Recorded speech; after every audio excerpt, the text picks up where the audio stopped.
Starting with the first question, all of the following the features are related to the severity of mitral stenosis except. So we want the feature which is not related to the severity of mitral stenosis. In mitral stenosis, when we look at the heart structure, the site of the disease, the mitral stenosis, there is stenosis of the mitral valve, decreasing the flow into the left ventricle. So LV is called as the protected chamber in the case of mitral stenosis. The first chamber affected is the left atrial enlargement. When it becomes large, it can compress upon the recurrent laryngeal nerve.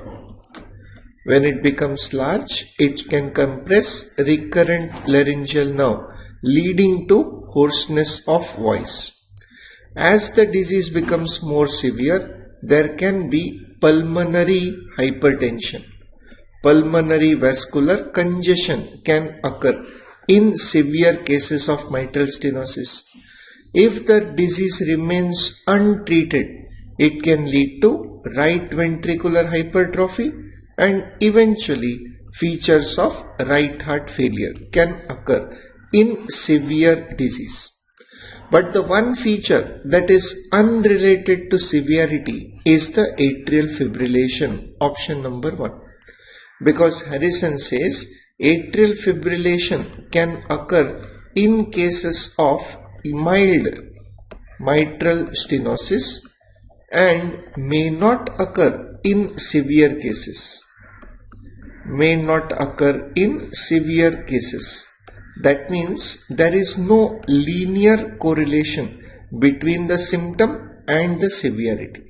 Hence we say it is one manifestation which is unrelated to the severity of mitral stenosis. Hence the correct answer is A, atrial fibrillation. In question number 2, the abnormal excretory function of the hepatocyte. So excretory function of hepatocyte is the secretion of the bile. If the secretion of the bile is abnormal, that will lead to reduced absorption of the vitamin K. That will lead to reduced vitamin K reabsorption. This vitamin K reabsorption deficiency lead to coagulation factor defect. Coagulation factor defect which can occur, which will present as increase in the prothrombin time. Which will manifest as increase in the prothrombin time. It will manifest as. Question number 2, answer is A. Question number 3. All of the following statements are true about Bartter syndrome and Gitelman syndrome except. So we want the false statement about Bartter's and Gitelman syndrome. Both Bartter's and Gitelman's are inherited channelopathies of the renal tubule. Both of them are the inherited channelopathies of the renal tubule. Both are autosomal recessive. Both present with hypokalemic metabolic alkalosis. Both of them. So these are few common points related to both of them. We want to see which one of the statement is false. So are they autosomal recessive? True. So that is the true statement. Bartter syndrome presents earlier in life than the Gitelman, also true because it is more severe. Because Bartter's is more severe than Gitelman, it will present early in life. Hypercalciuria is common in Bartter's, yes, because of the paracellular calcium transport defect. There is the paracellular calcium transport defect which leads to the risk of renal calculi. Hence there is increased risk of renal calculi risk in a case of Bartter syndrome.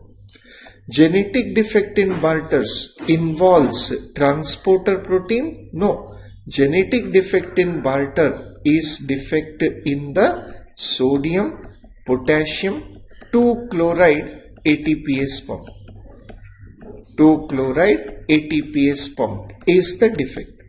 While the defect in the transporter protein sodium chloride cotransporter is a feature of Gitelman syndrome. Sodium chloride cotransporter is a defect of Gitelman syndrome. So false statement, correct answer is option number D. Option number D. Question number 4. Pulsus paradoxus is found in all of the following except. So what is pulsus paradoxus? Pulsus paradoxus is defined as drop in the systolic blood pressure by more than 10 millimeter of mercury during deep inspiration. During the deep inspiration is pulsus paradoxus. The most common cause of pulsus paradoxus is the severe asthma. Most common cause is the severe asthma followed by COPD. Among the cardiac causes, the most common cardiac cause of pulsus paradoxus is cardiac tamponade. Is the most common cardiac cause. But cardiac causes also include restrictive cardiomyopathy. They also include restrictive cardiomyopathy, constrictive pericarditis, in both of which the incidence is 30% cases have the pulsus paradoxus is found in all of them. So except in severe left heart failure, except in left ventricular failure, you can find pulsus paradoxus. In impending left heart failure, you can find pulsus alternans. You can find pulsus alternans and not pulsus paradoxus. Correct answer is option number B. Going on ahead to question number 5. A 42-year-old woman with dyspnea 1 week after an episode of pyelonephritis. She is still on antibiotic treatment, but chest X-ray shows these findings. What are the findings you can see? There is bilateral perihilar infiltrate. There is a bilateral perihilar infiltrate. And typically the history is of sepsis. In a patient with history of sepsis, we must consider strongly the diagnosis of ARDS. It is strongly suggestive of acute respiratory distress syndrome. So in ARDS, giving broadening antibiotic coverage won't help. Giving corticosteroid, no role. Furosemide, no role. The correct answer, best treatment for ARDS would be effective mechanical ventilation with low tidal volume and positive P. What is recommended low tidal volume? 6 ml per kg is recommended in a case of ARDS. 6 ml per kg is recommended in case of ARDS. Moving on further, question number 6. A 50-year-old man presented with fever, cough, sputum, right-sided pleuritic chest pain and dyspnea. The X-ray reveals consolidation and elevated neutrophil count. So this elderly person is a classical case of lobar pneumonia, community acquired pneumonia. Lobar pneumonia, that is community acquired pneumonia. Which feature most strongly suggests inpatient admission for this patient? So in a case of lobar pneumonia, we always choose the Kerr criteria. we always look at the Kerr criteria for the severity. Kerr 65 criteria for the severity or prognosis of the disease. So Kerr criteria, if the patient has got confusion, that would have been indication for in admission. Admission requires more than equal to 2, needs admission. Presence of more than equal to 2 needs admission in the hospital. So elevated urea level more than 7.1, elevated respiratory rate more than 30, blood pressure drop less than 90/60, or age more than 65 years. Age is indication for admission. So among these, the most important prognostic factor at the time of admission is tachypnea. The single most important prognostic factor at the time of admission is tachypnea. The presence of tachypnea indicates requirement for admission, supports the evidence for admission in the hospital. Hence, correct answer is B. Question number 7. A 35-year-old woman presented with dyspnea for the last 4 months. So young age onset, dyspnea for 4 months. The physical examination shows the lungs are clear, but the P2 is loud with large waves in the JVP. The X-ray shows enlargement of pulmonary artery, which is suggestive of pulmonary hypertension. So pulmonary hypertension in a young female, we must consider the possibility of the idiopathic, that is isolated pulmonary arterial hypertension has to be considered. Isolated pulmonary arterial hypertension has to be considered. The most common cause is the echo.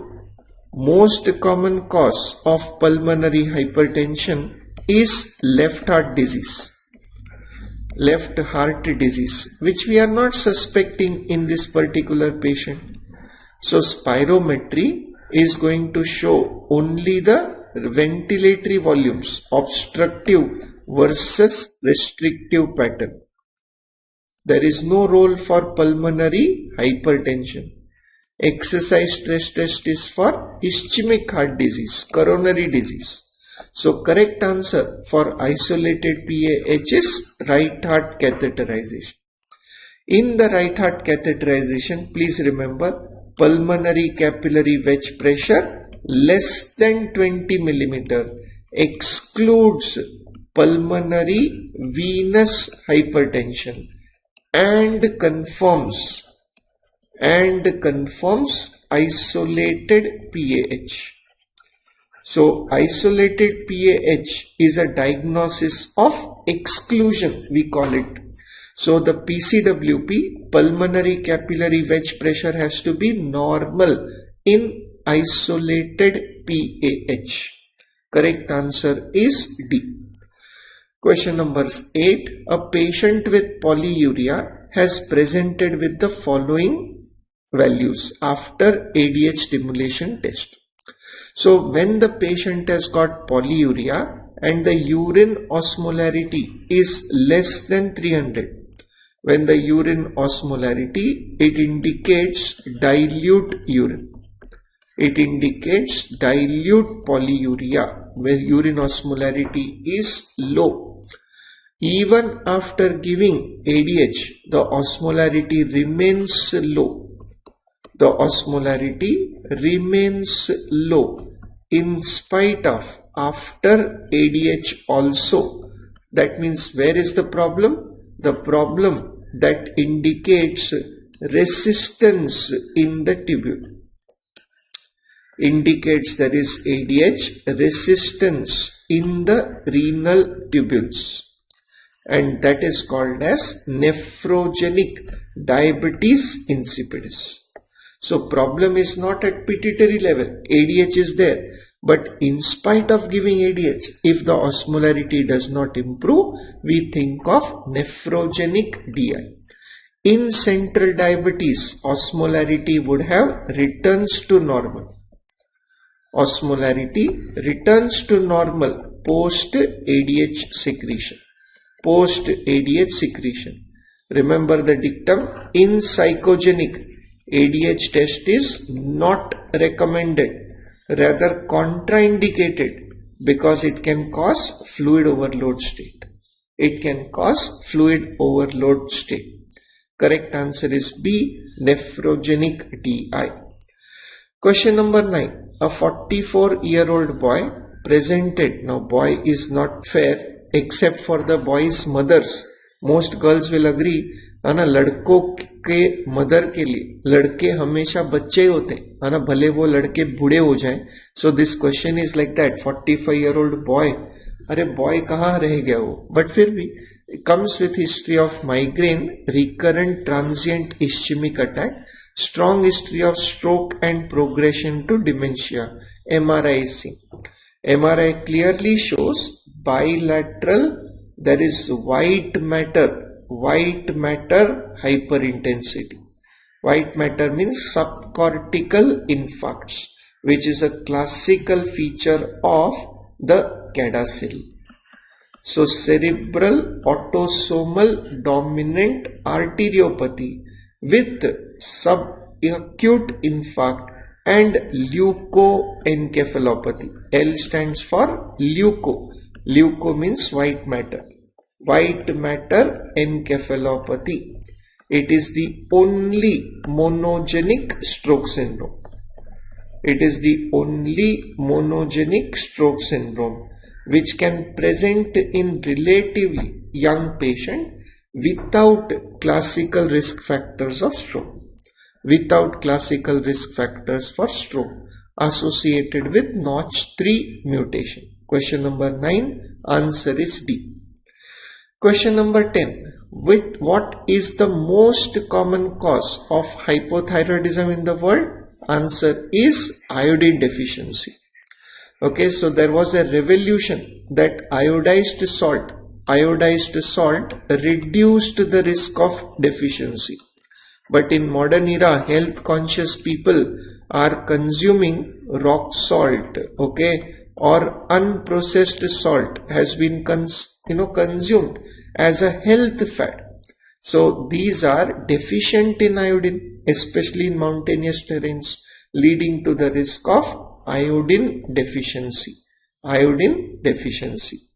Question number 11. The following are the main diagnostic criteria for ABP, allergic bronchopulmonary aspergillosis, except. We want exception to the rule. So in ABP is basically a type 1 hypersensitivity response. What is ABPA? Type 1 hypersensitivity reaction to the Aspergillus fumigatus antigen. Aspergillus fumigatus antigen, which is just a common son. Aspergillus is not the culprit. Immunity is the culprit in this patient. So how can we diagnose ABPA? In ABPA, there is going to be number 1, late onset asthma. Adult onset asthma is one of the major diagnostic criteria. There will be elevated IgE level. There will be elevated serum precipitins, that is IgG levels against Aspergillus. Intradermal test will be positive. Intradermal test against Aspergillus positive with eosinophil count more than 1000. Eosinophilia more than 1000. And the key point is central bronchiectasis.